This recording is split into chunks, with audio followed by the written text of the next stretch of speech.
Big Boss Malayalam season 6 episode number 45 എപ്പിസോഡിന്റെ update നമുക്ക് കേൾക്കാം. അപ്പൊ ഇന്ന് തുടങ്ങണ തന്നെ ജാസ്മിന്റെ പനിയും സിബിന്റെ മെന്റലി ഡൗൺ ആയിട്ടുള്ള സംഭവങ്ങളൊക്കെയാണ്. നമ്മളിന്ന് ഉച്ചയ്ക്ക് കുറച്ച് കാര്യങ്ങൾ പറഞ്ഞു, എന്നാലും ഇന്ന് എപ്പിസോഡിലുള്ള കുറച്ച് കാര്യങ്ങൾ പറയാട്ടോ. അപ്പോൾ ജാസ്മിന്റെ പനിയായിരുന്നു. അപ്പോൾ ബിഗ് ബോസ് തന്നെ വാണിംഗ് കൊടുത്തു, അവിടെ നിന്ന് ആരും എടുത്തു പോകരുത്, സമ്പർക്കം പാടില്ലെന്ന്. അങ്ങനെ ഗബ്രി മൂഞ്ചിയിരിക്കുന്നു. ഗബ്രി നൈസായിട്ട് ജാസ്മിന്റെ കൂടെ കൂട്ടിരിപ്പിന് വേണ്ടി പോയതായിരുന്നു, ബൈസ്റ്റാൻഡർ ആയിട്ട്. പക്ഷെ ബിഗ് ബോസ് നൈസായിട്ട് തട്ടിക്കളഞ്ഞു. അങ്ങനെ അവർ എനിക്ക് വായിൽ ഗബ്രി പുറത്തുപോയി. ജാസ്മിനോട് വയ്യാതെ തീരെ കിടക്കുന്നു, പനി പിടിച്ച് കിടക്കുന്നു. പാപ്പോ മോർണിംഗ് സോങ്ങിലൊന്നും പാട്ട് ഡാൻസ് ഒന്നും ചെയ്യാനൊന്നും പറ്റിയില്ല ജാസ്മിന്. പിന്നെ അപ്പുറത്തുനിന്ന് സിബിനാണെങ്കിലും മെന്റലി ഡൗൺ ആയിട്ട് ഇരിക്കുകയാണ്. നമ്മൾ പറഞ്ഞ പോലെ തന്നെ 2 ദിവസമായിട്ട് ഭയങ്കര ഇതാണ്. പക്ഷെ ഞാൻ കണ്ടു കമന്റ്സിലൊക്കെ ഞാൻ തന്നെ കണ്ടു, എന്താ വെച്ചാല് ഗബ്രീനെയും ജാസ്മിനെയും കഴിഞ്ഞ ആഴ്ച കളിയാക്കിയിട്ട് ഇപ്പോ സിബിന് ഇപ്പൊ ഇങ്ങനെ ഒരു അവസ്ഥ വന്നു എന്ന് പറഞ്ഞിട്ട്.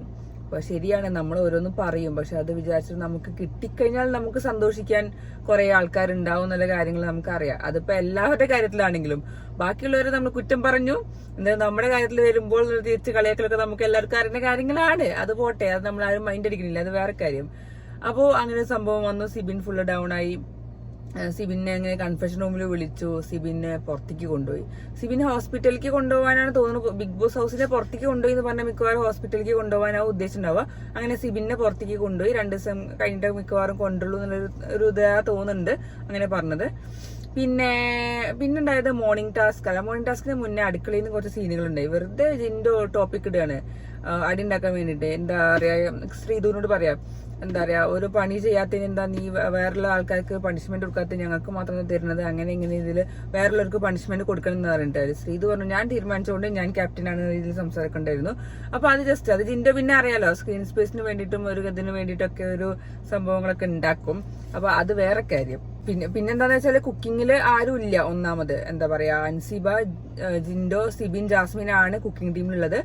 അങ്ങനെ ജാസ്മിനും വന്നില്ല, സിബിനും വന്നില്ല. അപ്പോ ഓൾറെഡി നമുക്ക് അറിയാലോ ജിൻഡോയും അൻസിബിയും മാത്രമേ ഉള്ളൂ. അപ്പോ ജിൻഡോനോട് എന്താ ചായ വെക്കാൻ എന്താ പറഞ്ഞ സംഭവമൊക്കെയാണ്. അപ്പൊ ജിൻഡോ വെച്ചില്ല, വെക്കാത്ത എന്തോ ആണ്. കാരണം ആകെ 2 പേരുള്ളൂ. അപ്പൊ പിന്നെ വേറെ പണിയെടുക്കാനൊന്നും ആരും ഇല്ലാത്തതുകൊണ്ട് പിന്നെ അങ്ങനെ ഒരു വിഷയം അങ്ങനെ പോയി ശരിക്കും. പിന്നെ സിബിന്റെ വേറൊരു കാര്യം പറയാനുണ്ട്. സിബിൻ ശ്രീരേഖനെ വിളിച്ച് സിബിൻ സംസാരിക്കണ്ടായിരുന്നു. സിബിൻ പറയാ, എനിക്ക് ചെവിയിൽ എന്നെ കുറിച്ച് കുറ്റം പറയുന്ന പോലെ എനിക്ക് തോന്നുന്നുണ്ട്, എനിക്ക് കലപിൽ ഒച്ചക്കിട്ട് ആകെ കൂടെ എന്തോ ആവുന്നുണ്ട്, ഭക്ഷണം കഴിക്കാൻ തോന്നുന്നില്ല, ഛർദ്ദിക്കാനൊക്കെ വരുന്നുണ്ടെന്ന്.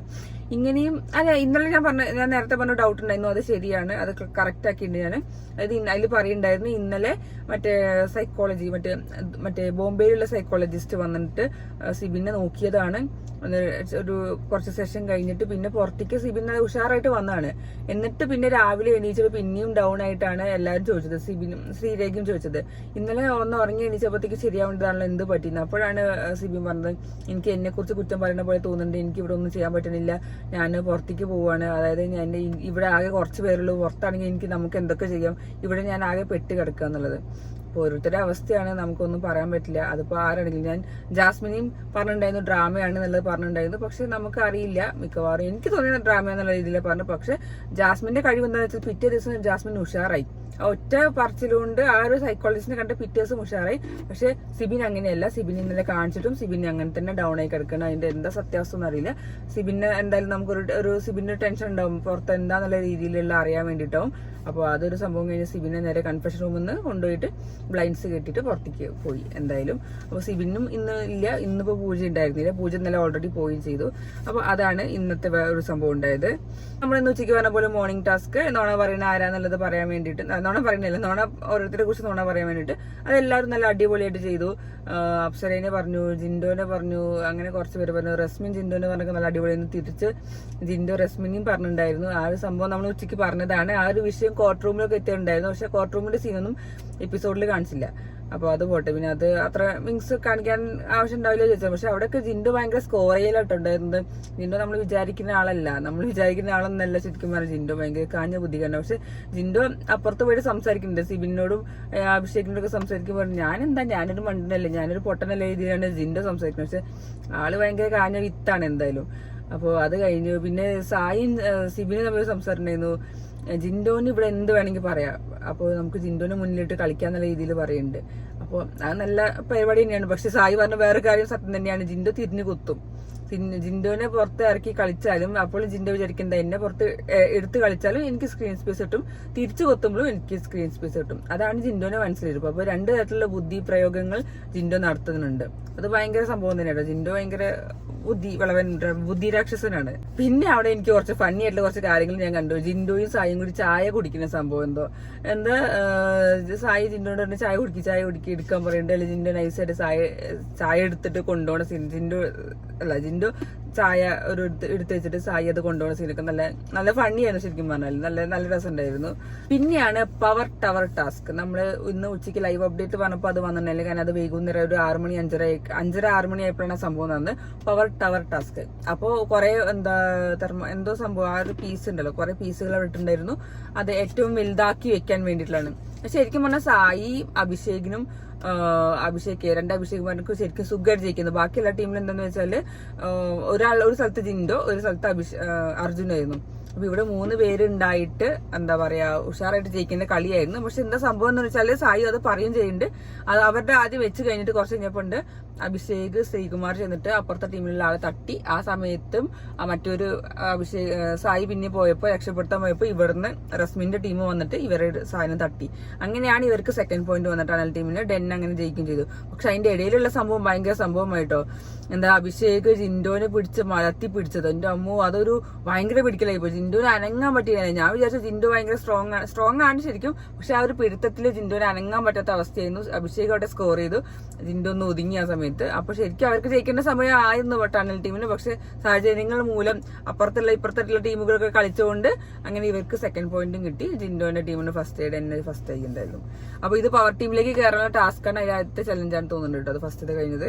പിന്നെ അത് കഴിഞ്ഞ് പിന്നെ എല്ലാവരും ചെയ്തിട്ട് സോറി പറഞ്ഞത് നല്ലൊരു ഇതായിരുന്നു. എന്താ നല്ല ഗസ്റ്റർ ആയിരുന്നു. എല്ലാവരും പോയി സോറി പറഞ്ഞത് അത് നോർമലായിട്ട്. ഇപ്പൊ പ്രത്യേകിച്ച് ഇപ്പൊ നമ്മൾ കണ്ടിട്ടുണ്ട് ബാക്കി എല്ലാ സീസണിലും, പൊതുവെ സീസണിൽ ഗെയിം കളിച്ച് ഫിസിക്കൽ ടാസ്കുകൾ കളിച്ചു കഴിഞ്ഞാൽ അവരുടെ ഉള്ളിലൊരു ഇതുണ്ടാവും. പക്ഷെ ഇവരെല്ലാവരും കൂളായിട്ട് കഴിഞ്ഞിട്ട് അതിനെക്കുറിച്ച് കോമഡി ആയിട്ട് ഡിസ്കസ് ചെയ്യുക, പോയി സോറി പറയുക, നല്ല ഫണ്ണായിട്ട് എടുക്കുക, അതൊക്കെയാണ് ശരിക്കും ഉണ്ടായിരുന്നത്.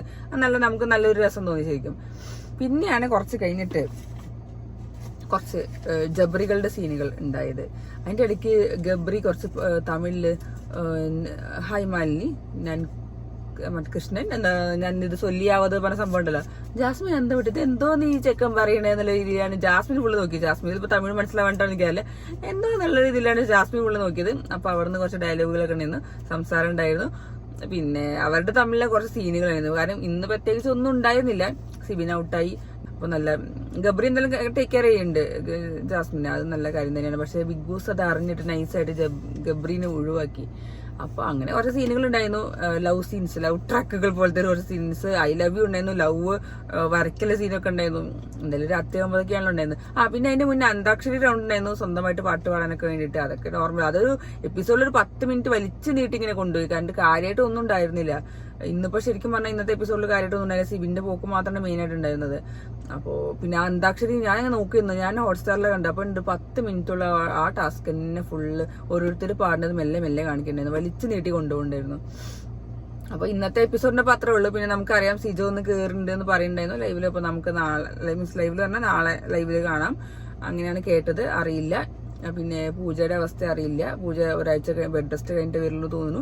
സിബിനാണെങ്കിലും നാളെ 2 ദിവസം കഴിഞ്ഞിട്ട് വരുന്നുള്ളൂ. പക്ഷെ ഞാനിങ്ങനെ ആലോചിക്കുക, നമ്മുടെ വൈൽഡ് കാർഡുകൾ വന്നവർക്കൊക്കെ ഒരു പണി കിട്ടിയിട്ടുണ്ട് ശരിക്കും. ആകെ കിട്ടാത്തത് അഭിഷേക് കേക്കാണ്. സിബിന് ലാലേട്ടൻ ചീത്താറിന് മെന്റലി ഡൗൺ ആയി. പൂജ ഹോസ്പിറ്റലൈസ്ഡ് ആയി. അഭിഷേക് ശ്രീകുമാറിന് യെല്ലോ കാർഡ് കിട്ടി. സായിക്ക് വാണിംഗ് കിട്ടി. അങ്ങനെ എല്ലാവർക്കും കുറെ ഡയറക്റ്റ് നോമിനേഷൻ ഒക്കെ കിട്ടിയിട്ടുണ്ടായിരുന്നു. അപ്പൊ എല്ലാവരും പ്രതീക്ഷിച്ചതായിരുന്നു വൈൽഡ് കാർഡുകൾ വന്നു കഴിഞ്ഞാൽ എന്തെങ്കിലുമൊക്കെ സംഭവം നടക്കുന്നു. പക്ഷെ എല്ലാ വൈൽഡ് കാർഡുകളൊന്നും ഒതുങ്ങി. കാരണം മെന്റലി ഡൗൺ ആയി എല്ലാവരും. എന്ത് ചെയ്താലാണ് ഇനി അടുത്ത വാണിംഗ് കിട്ടുക, എപ്പോഴാ പുറത്താക്കാന്നുള്ള പേടിയോണ്ട് എല്ലാവരും ഒന്ന് ശ്രദ്ധിച്ചിട്ടാണ് കളിക്കുന്നത്. നോക്കാം എങ്ങനെയുണ്ട് എന്നുള്ളത്. ഇനി ഒന്നും കൂടി ഉഷാറാക്കാൻ ചിലപ്പോൾ അടുത്ത ആഴ്ച വേറെ ആരെങ്കിലും കുറച്ച് ചീത്ത പറഞ്ഞാൽ ചിലപ്പോൾ ഇവർ ഉഷാറായാലോ. അപ്പോ ലാലേട്ടൻ വന്നു കഴിഞ്ഞ എപ്പിസോഡിലാണ് ആ ഒരു എഫക്ട് ഉണ്ടാവുക എന്തായാലും. അപ്പോ ഇനി അറിയില്ല. ഇനി എല്ലാവരും പറഞ്ഞു ചെന്നൈയിലെ സെറ്റാണ്, ഭയങ്കര സെറ്റാണ്, എല്ലാവർക്കും പണികൾ കിട്ടുന്ന സ്ഥലമാണെന്നൊക്കെയാണ് പറയുന്നത്. നമുക്കറിയില്ല. അപ്പൊ നോക്കാം. അപ്പൊ നമ്മൾ നാളത്തെ ലൈവ് അപ്ഡേറ്റിലേക്ക് നാളെ ഉച്ചയ്ക്ക് കാണാം. പിന്നെ ഇന്ന് ലൈവിലുണ്ടായിരുന്ന ഒരു ബലൂൺ ടാസ്ക് ആണ്. അതൊക്കെ പ്രൊമോയില് കാണിച്ചിരുന്നു, പക്ഷെ അത് എപ്പിസോഡിൽ കാണിച്ചില്ല കേട്ടോ. ഞാൻ അതൊക്കെ വെയിറ്റ് ചെയ്തിരുന്നു. കാരണം ബലൂൺ ടാസ്ക് ഒക്കെ നല്ല കോമഡി ടാസ്ക് ആയിരുന്നു. കാലുമേ 2 ബലൂൺ കെട്ടിയിട്ട് പൊട്ടിക്കാതിരുന്ന അവസാനം വരെ എത്തുന്ന ആള് വിജയിക്കുക എന്നുള്ളത്. അങ്ങനെ അർജുനാണ് ജയിച്ചത്. അപ്പൊ അങ്ങനെ ഒരു ടാസ്ക് കഴിഞ്ഞു. അത് എപ്പിസോഡിൽ കാണിച്ചില്ല. പിന്നെ നമ്മൾ കണ്ടത്, പിന്നെ എനിക്ക് പറയണമെന്ന് തോന്നിയ കാര്യം ഒരു സിബിന്റെ കാര്യമാണ്. ഞാൻ പറയാൻ വിട്ടുപോയതാണ്. സിബിനും ആര്യയും തമ്മിലുള്ള കേസ്. അതായത് ആര്യ ബഡായി, അതായത് പ്രീവിയസ് ബിഗ് ബോസ് കണ്ടസ്റ്റന്റ് ആണ്. അപ്പോൾ ആര്യന്റെ ഒരു പോസ്റ്റ് ഇപ്പൊ വൈറലായിക്കൊണ്ടിരിക്കുകയാണ്. അത് എന്താന്ന് വെച്ചാല് സിബിനോട് ഒരു പോസ്റ്റ് ഉണ്ട്, അതിലൊരു ക്യാപ്ഷൻ ഒക്കെ ഇട്ടുണ്ട്. ആര്യ എന്താ സിബിനോട് ഞാൻ പോകണ്ടെന്ന് പറഞ്ഞതാണ് ബിഗ് ബോസിൽ, പക്ഷെ എന്ത് ചെയ്യാൻ സിബിന് ആഗ്രഹമുണ്ട് പോകണം എന്നുള്ളത്. അപ്പൊ പിന്നെ ഞാൻ വിചാരിച്ചു ഓക്കെ പോയിക്കോട്ടെ, വരാനുള്ളത് വഴി തങ്ങില്ലല്ലോ എന്ന രീതിയിലാണ് ആര്യ പറയുന്നത്. അങ്ങനെ സിബിൻ ബിഗ് ബോസിൽ പോയി രീതിയിലാണ് പറയുന്നത്. അപ്പൊ എന്താന്ന് വെച്ചാല് ഇവർ രണ്ടുപേരും നല്ല ക്ലോസ് ഫ്രണ്ട്സ് ആണ്. അപ്പോൾ സിബിനോട് ആര്യ ഒരു ഉപദേശം കൊടുത്തു. കാരണം എന്താന്ന് നമുക്ക് എല്ലാവർക്കും അറിയാം, സീസൺ 2 ഏറ്റവും സൈബർ ബുള്ളിങ് അല്ലെങ്കിൽ ഏറ്റവും നെഗറ്റീവ് വന്ന ഒരു കണ്ടസ്റ്റന്റ് ആയിരുന്നു ആര്യ ബഡായി. അപ്പോൾ ആ ഒരു അനുഭവം കൊണ്ടാവാം ആര്യ പറഞ്ഞിട്ടുണ്ടാവുക സിബിനോട് പോകരുത് എന്നുള്ളത് കാര്യം. അപ്പോൾ ഇപ്പോഴത്തെ ഈ സിബിൻ മെന്റലി ഡൗൺ ആയതും പുറത്ത് പോയ കാര്യങ്ങളൊക്കെ ആൾക്കാർ ഓഡിയൻസ് മിക്കവാറും അത് വെച്ചിട്ടാവുമല്ലോ കണക്ട് ചെയ്യുക. ആര്യ അങ്ങനെ പറഞ്ഞിട്ട് സിബിൻ വന്നു. അത് കുറച്ച് ദിവസം ഭയങ്കര ഹൈപ്പായിരുന്നു, ഭയങ്കര പൊട്ടിക്കലായിരുന്നു. പക്ഷെ അവസാന സമയത്ത് ആയപ്പോൾ മെന്റലി ഡൗൺ ആയി. അപ്പോൾ നെഗറ്റീവ് വരാൻ തുടങ്ങി. അപ്പോൾ അതൊക്കെ ആണ് നമ്മളെ പ്രേക്ഷകർ കണക്ട് ആക്കി ചെയ്യുന്നത്. അപ്പം നമുക്കറിയാം ആര്യ സെക്കൻഡ് സീസണിൽ ആര്യക്ക് ഏറ്റവും കൂടുതൽ നെഗറ്റീവ് വന്നതും ലവ് ഫെയിലിയർ, ആ ഒരു സംഭവം ട്രാജഡി ഒക്കെ സംഭവം ഉണ്ടായത് ബിഗ് ബോസിന്റെ ആ സമയത്തൊക്കെ ആയിരുന്നു. അപ്പോൾ അങ്ങനത്തെ കുറച്ച് ഇഷ്യൂസ് കാരണമാവാം ആര്യ അങ്ങനെ പറഞ്ഞിട്ടുണ്ടാവുക സിബിനോട് പോകരുത് എന്നുള്ള രീതിയിൽ. പിന്നെ ഓരോരുത്തരുടെ ഇഷ്ടങ്ങളാണ്, താല്പര്യങ്ങളാണ് ബിഗ് ബോസിൽ പോകേണ്ടതെന്നുള്ളത്. ഇപ്പോൾ സായി ആണെങ്കിലും സായിന്റെ ഇഷ്ടത്തിനാണ് പോയത്. നമുക്ക് ഇഷ്ടം തന്നെയാണ് സായി ബിഗ് ബോസിൽ പോകണം എന്നുള്ളത്. അപ്പം അവിടെ പിന്നുള്ളത് നമുക്കൊന്നും പറയാൻ പറ്റില്ല, ഒക്കെ ഗെയിമാണ്, അതിൻ്റെതായ രീതിയിൽ കളിക്കുക. നെഗറ്റീവ് ഒരു ഗെയിം ആകുമ്പോൾ നെഗറ്റീവ് ഉണ്ടാവും, പോസിറ്റീവ് ഉണ്ടാവും. അതൊക്കെ നമ്മൾ 2 കൈ നീട്ടി സ്വീകരിക്കുന്നത്. അത് അറിഞ്ഞിട്ടാണ് നമ്മൾ എന്തായാലും ബിഗ് ബോസിൽ പോണത്. അത് മീൻസ് എല്ലാ ഷോയിലും എല്ലാ പരിപാടിക്കും നമ്മൾ നിൽക്കുന്നത് ഒരു പോസിറ്റീവ് നെഗറ്റീവ് ഉണ്ടാവും പ്രതീക്ഷിച്ചിട്ട് തന്നെയാണ്. അപ്പോൾ ഇതെനിക്ക് പറയണം തോന്നി. അപ്പോൾ അത്രേ ഉള്ളൂ കേട്ടോ. ടാറ്റാ.